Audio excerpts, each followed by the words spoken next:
संविधान दिवस यानी कि आज़ादी के बाद हमारे पास तो कुछ नहीं था अपना कुछ भी नहीं था, जो भी था वो ब्रिटिशर्स का था। लेकिन हमें अपने तरीके से, अपने स्वतंत्र भारत में अपने तरीके से रहना से लेकर पढ़ाई व्यवस्था हो, प्रशासनिक व्यवस्था हो, हर एक चीज़ की जरूरत थी ना।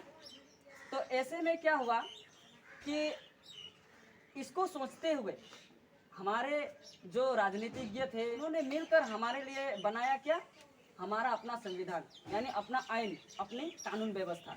इसीलिए आज के संविधान दिवस को कानून दिवस के रूप में भी मनाया जाता है। संविधान के अंतर्गत हमारे जो एक किताब है, मोटी किताब, उसमें हमारी सभी व्यवस्थाएं लिखी है। जिस प्रकार से कुरान हो, गीता हो या बाइबल हो, उसमें धर्म के प्रति लिखा जाता है ना, तो उसी प्रकार से हमें किस प्रकार से अपने देश को ठीक रखना है और हमें किस प्रकार से ठीक रहना है, इन सब चीज़ों को भी उसमें लिखा गया है।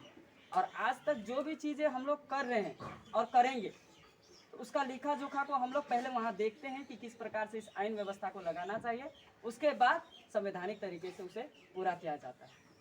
तो हमारे संविधान कितने भागों में विभक्त है? एक किताब में 22 भागों में। कितनी अनुसूचियां है? 12 अनुसूचियां। और कितने अनुच्छेद है? 395 अनुच्छेद। ठीक है, कितने हैं अनुच्छेद? 395। ठीक है। और आज के दिन इसको जब एक समिति के अंतर्गत बनाया गया, वो कौन सी समिति थी? प्रारूप समिति, या फिर हम लोग कह सकते हैं ड्राफ्टिंग कमेटी। तो उसके अध्यक्ष कौन थे? डॉक्टर भीमराव अंबेडकर जी। कौन थे? डॉक्टर भीमराव अंबेडकर जी। ठीक है। संविधान के अंतर्गत जो मूल रूप में हम यहाँ पे देख रहे हैं ना, यहाँ पे प्रस्तावना है, जो किसी भी किताब में आप पढ़ते हो ना किताब, तो उसके फर्स्ट पेज में इन सब चीज़ों का वहाँ पे लेखा जोखा है। अगर हम लोग पूरा संविधान को ना पढ़ पाए तो भी इस प्रस्तावना को पढ़ेंगे तो हमें एक ज्ञान मिलेगा कि हमें क्या करना है, नहीं करना है, हमारे लिए क्या अधिकार है। ठीक है।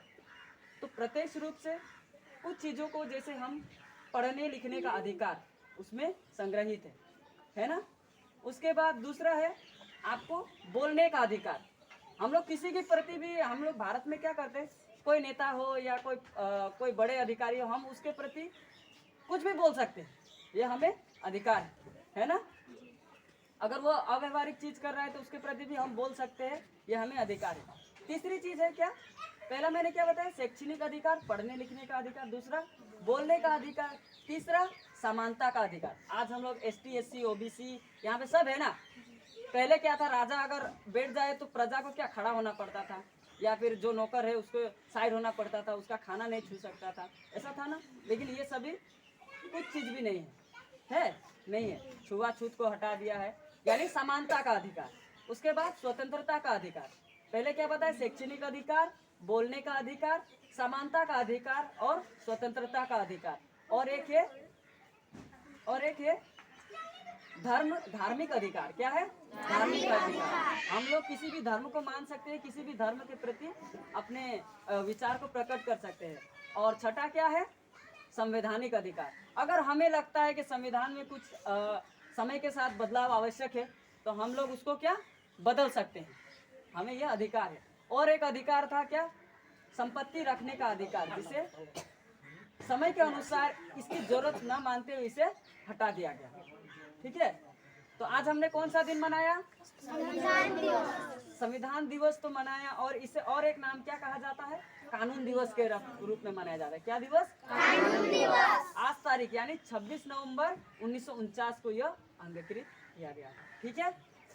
और आज ही के दिन हमें इस चीज को प्रत्येक साल भी मनाना है। ठीक है ना, मनाओगे ना? तो भारत माता की जय, भारत माता की जय, संविधान निर्माता की जय, भीमराव अंबेडकर की जय।